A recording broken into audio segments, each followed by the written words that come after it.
Hi, my name is Kenny Lamb. I'm a professor of clinical research at the Arizona School of Health Sciences. And today I'd like to share how I reimagine my courses by replacing the traditional lectures with a self-paced active learning approach. As background, I teach two core research classes, research methods and methods of data analysis.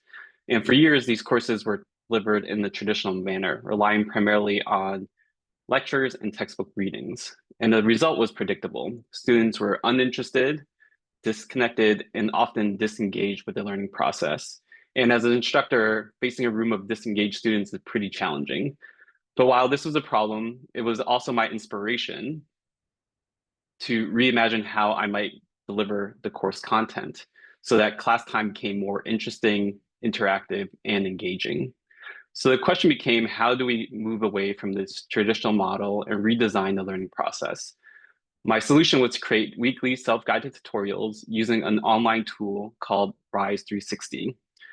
This was innovative because it delivered content in an engaging, interactive, and self-paced manner, and allowed me to replace passive lecture time with a flipped classroom. The tutorials are clean, interactive, and user-friendly, working seamlessly with computers, tablets, and phones. The scrolling feels natural to students, making the content more approachable and keeping them engaged. As students scroll through, they engage with different features that enhance student learning, such as timelines and tabs that show clear processes step by step and break down content into more manageable chunks. And there are also flashcards to promote active recall, helping students practice and reinforce key terms in real time.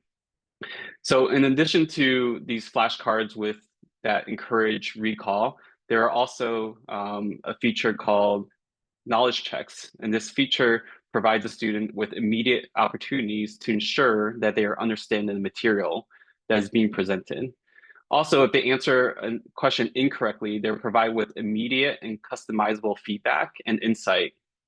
And lastly, you can set a threshold for each knowledge check that the student needs to achieve in order to move on to the next section. So here, the person has not achieved the 80% threshold. That means they can't move on to the next section. I really like this feature because it ensures the student is paying attention, understanding the material, and also not just simply clicking through the tutorial to get it over with.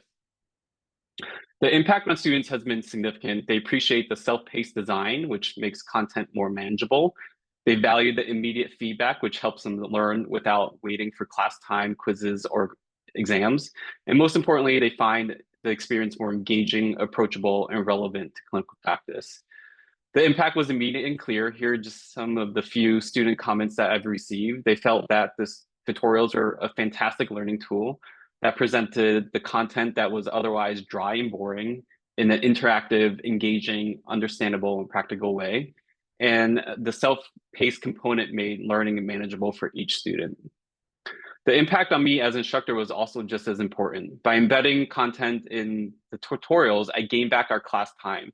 So instead of lecturing for 2 hours, I can use that time as a flipped classroom and highlight connections between our course content and their future clinical practice.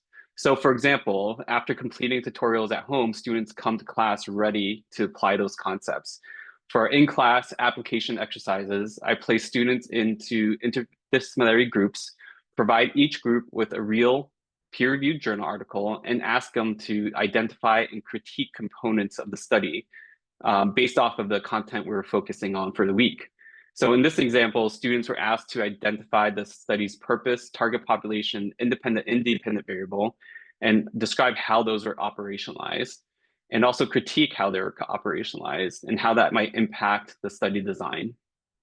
This kind of applied exercise has been really a game changer for our class times that has allowed students to immediately engage with the content and also gain hands-on experience with the critical appraisal process. So in short, it's transformed my classroom environment from a static, quiet one into a more dynamic, engaged environment where students ask more questions, engage in richer discussions, and make clear connections between research and clinical practice.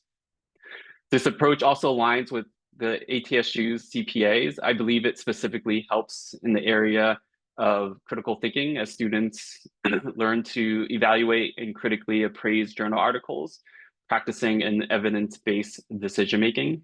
It also supports interprofessional collaboration and interpersonal skills, as the group work we promote in the classroom intentionally blends disciplines and helps to build communication and teamwork skills.